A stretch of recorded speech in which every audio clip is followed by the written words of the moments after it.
It's the complimentary breakfast. Maya, you've had a tough year. It's been a hard year for you because you have the EFF on the one side with the land grabs, the other side now you have Steve Hofmeyer pitching at Church Square saying we shouldn't be removing statues. So by the way, are you going to remove the Paul Kruger statue? What's the plan? Okay, two things. The first one, we said in the city of Tshwane, we are not going to succumb to intimidation. Okay. So you can't have a situation people going to deface statues, and on the basis of that, then you remove statues because you are introducing lawlessness. You must. This is a constitutional democracy. We must subject the issue to a public debate. I have very strong views myself. I can't impose them, because I was elected, but it's the people who must have the final say. Wow. Who are initiating that. And then secondly, on the other side, so that's the what you call the extreme left. So say, no, let's remove this, deface, apartheid, architecture.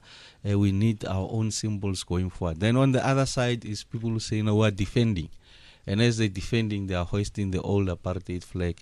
We don't think that is acceptable in a public space. I can do it in my home, it's fine, that's my own space. Yeah. But this is a public space, so that also is not acceptable. And that's why we took the extraordinary step of protecting these assets.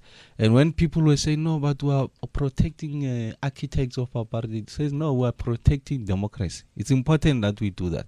I'll have my own views, but we're going to protect these assets. Because what stops us tomorrow from people doing whatever they wish because they simply don't like it? So then there's lawlessness.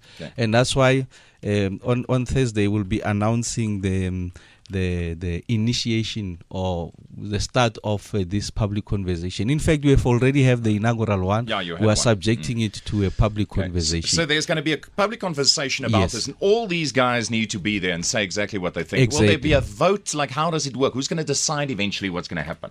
Okay, we are going to go to all places, or most places. I mean, make sure that we give people as much opportunity to express their say as possible, and bring all of those comments into council, because council is the final arbiter. We have been elected, so all parties are represented there, the Freedom Front, Democratic Alliance, COPE, you mentioned them, and then bring a consolidated position. So there will not be a show of hands, but we'll be recording what people are saying, and then bring it to council for council to subject it, to express its view. Let me make the point that whatever the outcome, we are not going to discard what you call the old statues. So they are not going to be destroyed and thrown somewhere. They represent an important part of our history. So the issue could be about location. The issue could be about coexistence with new statues. I don't know what the final determination is, but certainly statues won't be destroyed. Now, I heard that the Paul Kruger statue is probably moving to the mayoral guest house. It's going to be outside a water feature. That's going to be fantastic, man. So there was someone who was at the mayoral guest house who said that. It's the complimentary breakfast.